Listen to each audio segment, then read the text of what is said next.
സുഡിയോയിൽ നിന്ന് മേടിച്ചിട്ടുള്ള വളരെ അഫോർഡബിൾ ആയിട്ടുള്ള, ഞാനൊരു സുഡിയോ ലവറാണ്.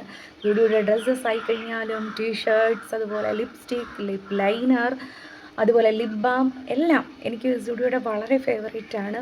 ഭയങ്കര നമ്മുടെ ക്യാഷിന് വേർത്ത് ആയിട്ടുള്ള പ്രോഡക്ട്സും ഡ്രസ്സും ഒക്കെ ആണെന്ന് എനിക്ക് പലപ്പോഴും തോന്നിയിട്ടുണ്ട്. വർഷങ്ങളായിട്ട് ഞാൻ യൂസ് ചെയ്തിട്ട് ഒന്നും ചെയ്യാത്ത ടീഷർട്ട്സ്, അതുപോലെ ഡ്രസ്സൊക്കെ ഇപ്പോഴും ഞാൻ യൂസ് ചെയ്യുന്നതുണ്ട്. അത്രയ്ക്കും നല്ല ക്വാളിറ്റിയാണ്. ഒരു കളർ പോലും പോകാതെ അത്രയും ലാസ്റ്റ് ചെയ്യുന്ന ഡ്രസ്സൊക്കെ ആണെന്ന് എനിക്ക് പലപ്പോഴും തോന്നിയിട്ടുണ്ട്. ഇപ്പോൾ ഞാൻ ലിപ്സ്റ്റിക്കും അവിടെ നിന്നാണ് മേടിക്കാറുള്ളത്. പക്ഷേ ഒറിജിനൽ ബ്രാൻഡ് ആണോ എന്ന് ചോദിച്ചു കഴിഞ്ഞാൽ ഒറിജിനൽ ബ്രാൻഡ് അല്ല.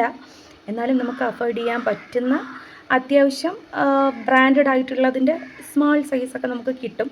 അപ്പോൾ ഈ ഒരു ലിപ്സ്റ്റിക്ക് ഞാൻ പല വീഡിയോസിലും ഇട്ടിട്ടുണ്ട്.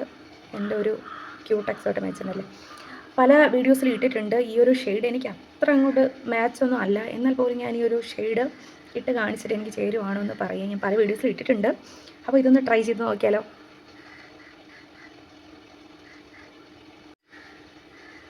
അപ്പോൾ ഇതാണ് ഇതിൻ്റെ ഷെയ്ഡ് വന്നിട്ട്. ഇതൊരു മാറ്റ് ലിപ്സ്റ്റിക് ഒന്നും അല്ല, ഒരു ഗ്ലോസി ടൈപ്പ് ലിപ്സ്റ്റിക്കാണ്. എനിക്ക് അത്രയ്ക്ക് അങ്ങോട്ട് ചേരുന്ന ലിപ്സ്റ്റിക് അല്ല എന്ന് എനിക്ക് പലപ്പോഴും തോന്നിയിട്ടുണ്ട്. ഇതങ്ങനെ ഞാനതുകൊണ്ട് ഇടാറുമില്ല. നിങ്ങൾ പറയൂ, ഈ ഒരു ടൈപ്പ് കളർ എനിക്ക് മാച്ച് ആകുന്നുണ്ടോ? നിങ്ങൾക്ക് ഇഷ്ടപ്പെട്ടോ? ഏതൊരു സ്കിൻ ടോണിനാണ് ഇത് കൂടുതൽ മാച്ച് ആകുന്നത് എന്ന് നിങ്ങൾക്ക് തോന്നുന്നതെന്ന് കൂടെ കമൻറ്റ് ചെയ്യുക. ഓക്കെ, അപ്പോൾ നിങ്ങളൊരു സുഡിയോ ലവർ ആണെങ്കിൽ അതും തീർച്ചയായിട്ടും കമൻറ്റ് ചെയ്യുക. അപ്പോൾ ലൈക്ക് ചെയ്യുക, ഷെയർ ചെയ്യുക, ചാനൽ സബ്സ്ക്രൈബ് ചെയ്യുക, സപ്പോർട്ട് ചെയ്യുക. ടാറ്റാ.